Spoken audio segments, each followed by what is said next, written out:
Озан-Ташкент арасы 2600 шақырым 3 сағатлік юлдан Рустам Миннихановны Өзбекстан Республикасы премьер-министрі орынбасары Жемшет Ходжаев һәм Россияның Өзбекстандағы елшісі Олег Мальгинов қаршы алдылар. Индустриального парка здесь, на площадке Жизак пластмасса. Әлеге сәфәрнең төп вакыйгасы Жизак шәһәрендә технопарк ачу. Моннан ярты ел элек Үзбәкстанга килгәч, Рустам Минниханов әлеге ил президенты белән уртак технопарк булдыру турында килешкән була.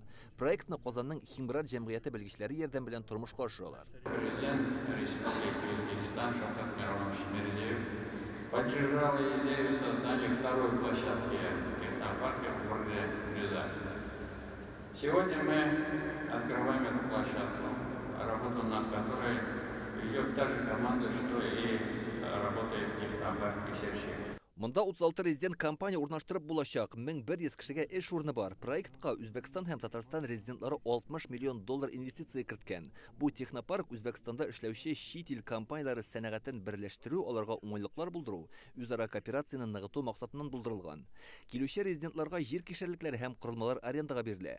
Рустам Минниханов үз чыгышында Россия белән Үзбәкстан арасындагы хезмәттәшлекне югары бәяләде. Дорогие друзья, благодаря нашим узбекским партнерам здесь созданы самые благоприятные условия для развития татарстанского и российского бизнеса. Уверен, компании, которые приняли решение о размещении технопарка Жизак, ждет успех. Хочу поздравить всех нас с сегодняшним знаменательным событием. Bir yıl elek Ташкент өлкәсендә беренче уртак проект Черчик технопаркын эшләтеп җибәргәннәр иде. Онда 20 проект тормышка ашырыла. Инвестиция күләме 127 миллион доллар. Можно кожу убрать, смотреть мышцы.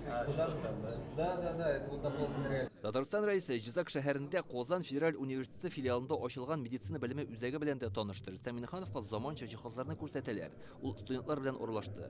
Монда КФУ филиалы узган елның октябрендә ачылган иде. Анда инженеринг, икътисад, журналистика, медицина һәм инновациялар тикшерүләр буенча белем бирәләр. Татарча исәнләшәләр, кочаклашып күрешәләр. Бүгенге чараларны Рустам Минниханов Үзбәкстан премьер-министры Абдулла Арипов белән очрашуында йомгаклады. Мондый катлаулы чорда да без эшлекле мөнәсәбәтләрне саклап калдык, хезмәттәшлекне ныгытабыз ди Татарстан рәисе. Абдулла Арипов Рустам Миннихановны узган ураза гаете белән тәбрикләде. Сезнең белән күрешүгә шатбыз. Изге ураза бәйрәме белән котлыйсым килә. Сезгә һәм сезнең якыннарыгызга исәнлек, саулык, уңышлар телим. Үзбәкстан премьер-министры, сез безгә килгән сайын яңа объект ачыла. Бүген Жизак шәһәрендә технопарк ачтык. Ул да Черчик кебек уңышлы булсын диде ди. Абдулла Арипов ике республика арасында товар әйләнешенең артуын билгеләп үтте. 2022 елда ул 290 миллион долларга җиткән. 50% үсеш күзәтелә. Татарстан белән Үзбәкстан арасы 2000 километрдан артык булса да, уртак максат һәм дустана мөнәсәбәт бу араны якынайта. Сәүдә, сәнәгать, мәдәни-гуманитар өлкәдә элемтәләр ныгый. Бүгенге рәсми очрашуда киләчәктә энергетика, вертолет, автомобиль төзелеше, газ мотор ягылыгы һәм авыл хуҗалыгы тармагында хезмәттәшлекне тагын да арттырырга дип сүз куештылар. Илдар Сафиуллин, Яңа Гасыр каналы.